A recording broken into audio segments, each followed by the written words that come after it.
আর তার সাথে যারা ছিল এই 13 জন মানুষ যাদেরকে নিয়ে যাওয়া হয়েছে, এই এতদিন তাদের কোনো টনক নাড়ল না।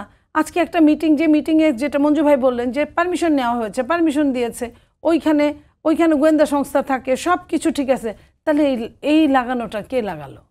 মিটিং করার আগে এই ঘটনাটা আগেই যদি বলতো সরকার কি চায়, সরকার যে কোনো জিনিস মিনিমাইজ করতে চায়, তো সরকারের যদি সংস্থার লোকরা যদি চায় যে এখানে কোনো দ্বন্দ্ব না হোক, যুদ্ধ না হোক, কোনো রকম নোংরামি না হোক, তাহলে কিন্তু প্রথমেই বলতো যে না, এই টাইমটা এখন হয় না, আরও কিছুদিন পরে আপনারা মিটিং করেন, এখনই এইখানে মিটিংটা করেন না, এটা তো বলতে পারতো। আমাদের তো অনেক সময় বিগত সরকারের সময় মিটিং করতে দেওয়া হয় নাই, 3 জন লোক একসঙ্গে দাঁড়াতে দেয় নাই।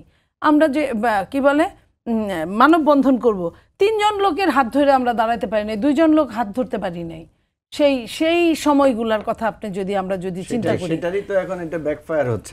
এখন যে এই ঘটনাগুলো একটা বিচ্ছিন্ন ঘটনা না, হ্যাঁ, এগুলোর তো একটা যোগসূত্র আছে। এই জিনিসগুলোর এই কথাটাই আমি বলছিলাম। আপনার লতিফ সিদ্দিকীরা কি আপনাকে যখন দাঁড়াইতে দেয় নাই, তখন তুই লতিফ সিদ্দিকীরা এসে মিটিং করছিল, প্রতিবাদ করছিল, মুক্তিযোদ্ধা কিছু করে নাই, কিন্তু তুমি অধম তাই বলি আমি উত্তম হইব না, আমি প্রশ্ন বলছি। আমি একজন লতিফ সিদ্দিকীকে আমি মুক্তিযোদ্ধা হিসেবে সম্মান করতে চাই। না না, আপনি একজন নাগরিককে সম্মান করবেন না কেন? মুক্তিযোদ্ধা হিসেবে আমি সম্মান করতে চাই।